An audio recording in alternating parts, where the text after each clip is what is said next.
Ticket Machine is the official ticket broker of Spartan Nation. No matter what you need a ticket for, border to border, coast to coast, the Ticket Machine is your ticket source.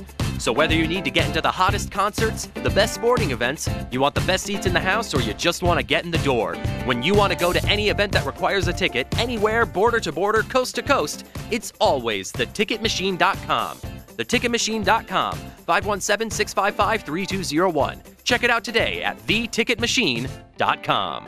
Here at the great Ben Davis High School down in Indianapolis with the one, the only, the great Aaron Henry. Aaron, how are you, brother? Good, how are you? Good. You know, it's been so much fun watching your process. How have you enjoyed it? It's a blessing. I just can't wait to get there in May and really fulfill my dreams. Now, Marcus Bingham, I don't know if you know this, he told me the other day, he's enrolling May 14th. When are you enrolling? Same time as him. No kidding. Going to get an early run out of it. Yes, sir. Aaron, where do you think you play next year? What position do you? How do you see yourself? Because you really are a Gary Harris kind of player. You can play a 2, a 3, a 4. Where do you think? I mean, anywhere on the court that he needs me to play. I'm not just one position player. Anything he needs me to do. Positionless basketball is what I call it. I mean, just scoring, passing, rebounding. I mean, anything. You and I had a conversation sitting in your living room once, and it wasn't, the camera wasn't on. It was just, and I'm going to go back because you really impressed me. You said to me, I'm going to be better when I get there than when I commit because I'm not where I want to be. You're driven, aren't you? That's just, I'm not where I want to be. I'm not projected by anybody to go anywhere. I mean, that's just what drives me almost every day. I mean, not necessarily my doubters, but my mom and my dad, they believe in me so much, so I want to do it for them. And, of course, all the people that believe in me, but I'm not nowhere where I need to be yet. What do you got to get better at? Because everyone knows you do so much so well. What do you got to get better at? It's just not one thing. Just continue to improve my overall game to the next level. I mean, the change of pace of next year is going to be crazier than when it was in high school. And then so forth. I mean, professional level, if I'm blessed enough to play there, it's just everything, not just one thing. From a mental standpoint to a physical standpoint, on and off the court. You know, football's a tough sport, but basketball can be too. You don't play basketball like a skinny jean wearing soccer player. You play it like a football player. You are, I mean, how much do you weigh right now? Be honest. 210. Are you really 210? Okay, but you got to get bigger. Yeah. But you play like a football player. You are an attacker, aren't you? Something like that. I try to be. If I would have ever told you played like a skinny jean wearing soccer player, I think you'd whoop me. Right? I wouldn't do that, but I kind of question it a little bit. So let's talk about toughness. Because you're not a big guy. I mean, you're only 210 pounds. But you're tough. Where's that toughness come from? It's just, the weight room here has just gave me so many abilities. I'm not taking advantage of them. I mean, I'm not where I want to be skill-wise yet. I mean, but that's a huge advantage for me. I mean, to just not necessarily bully people around, but use my physicality as an attribute in the game. I mean, it's easier when you're stronger. Okay, I'm going to tease you for a minute. So I came down to one of your games. I didn't want you to know I was here. I was just coming to watch, okay? And there was a guy who was trash-talking the other team, and I was surprised. I thought thered be a little trick. Knowing you the way I do, I thought there'd be some trash-talking to you, but there's none in you. And you went up over him, and you posterized him. I mean, that dunk was wow. And you didn't say nothing. You just smiled all the way down the court.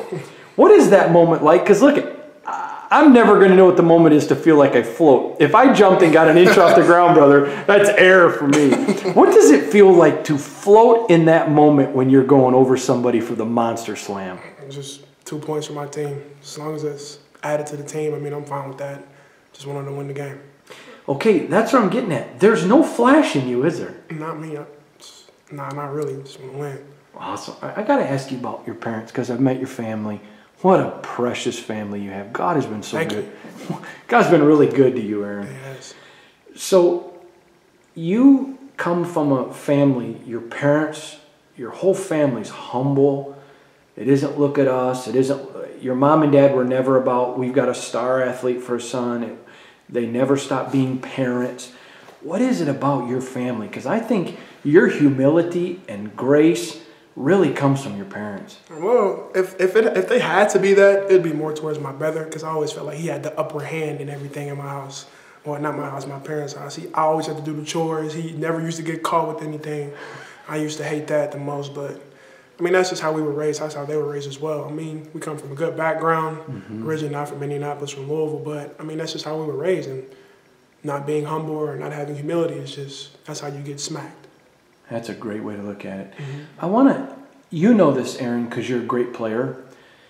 A lot of great players have parents that try to live vicariously through them. They try to live their dreams. Moms and dads try to push kids to the NBA because they want the money. It isn't about the kid. Miles came from an awesome family that did it right. Jaren Jackson did. You have two. When you're out there on the circuit and you see these other players that are not blessed to have the family that you have, does that make you even appreciate your mom and dad more? Most definitely. I mean, I'm blessed for them to be able to wake me up every morning and tell me to get up and go to school. I mean, there's not many kids who get that opportunity, not just in my position going to Michigan State, but anywhere in the nation.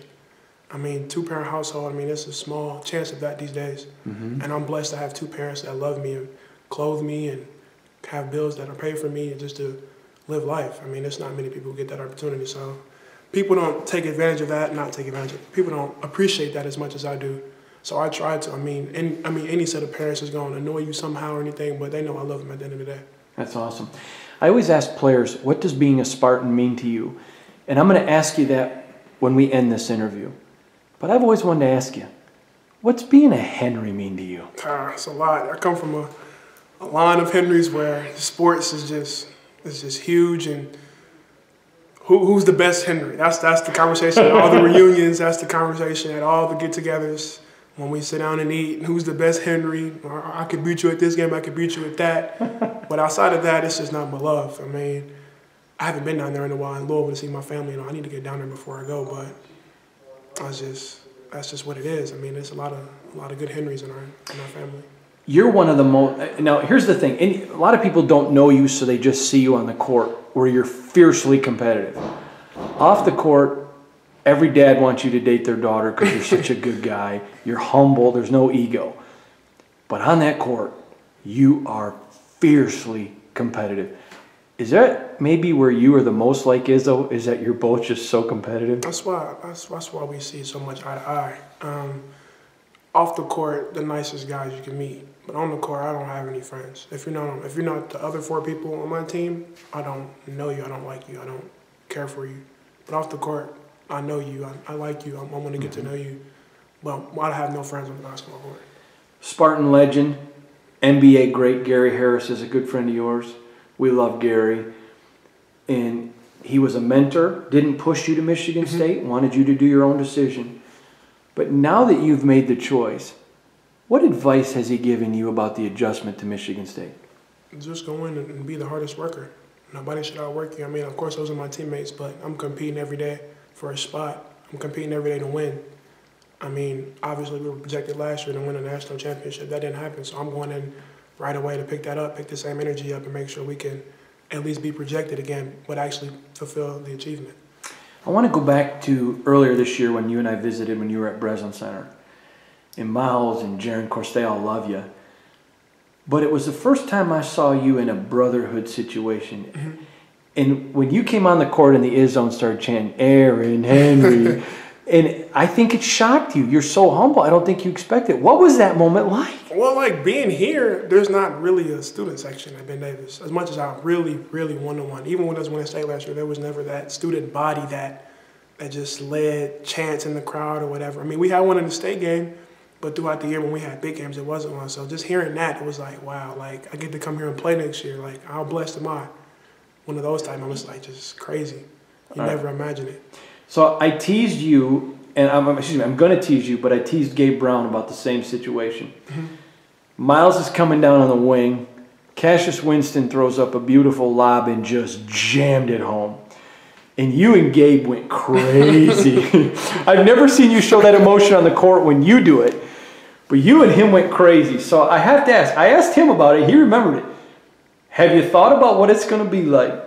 Going down the court on the wing, Cassius just gives you the look, and here goes Air Henry. I can't wait for that. I can't wait for that. That's going to be something to see right there. It's just having that energy behind it. It's just going to be everything. His ears ringing when you dunk it, like, everybody in the crowd. It's going to be crazy. That's awesome for you. Okay, when you talk to Izzo, You and him have a pretty special relationship. It's really unique. He loves all the guys, but you and him's relationship is really, really unique. What is it about you two? I mean, you guys just, more than basketball, you just clicked. I mean, when I went on my official visit, I'm expecting this really mean guy. And he's like mean to everybody on and off the court. I'm like, nah. It's like I've never seen him even yell in person before. I've seen him yell on TV. I mean, when I was a kid, when I'm growing up, I seen him yelling at everybody on TV. But when I shook his hand for the first time, it was like who? Like, are you an imposter or somebody like that? Like, I didn't even know who you were. And it's like that's the same way I am off the court as well with everybody. It's like two different people. Like, I know how to channel that. He knows how to channel it too. I mean, when he's on the court, he has what I need. He has the knowledge I need. He knows what's best for his team and his players. I mean, so why not buy into what he's saying right away? I mean, why go somewhere else? I mean, when, in my opinion, he's the best coach in his conference, one of the best coaches in the country. I mean, it's self-explanatory. Do you remember us sitting on your couch and I said to you, wow, you're a lot like Izzo? And you looked at me and you were like, what? Do you remember that conversation? I do. And I said, Aaron, I promise, when you get up there for your visit and you meet him, you're a lot like him. You're like, nah. Okay, so I was right, right? I was right. You were right. Too right. Called it before I did. Obviously, Marcus Bingham's a great player. Kithier, Lawyer, Gabe Brown. This is a great class. Maybe it's just an awesome Michigan State class. How have you gotten to know those guys? And you guys already have kind of a special relationship. Yeah, I mean, when I committed, we all created a little group chat or whatever. We started associating with each other, and we just began closer. And ever since, we got each other on all social media.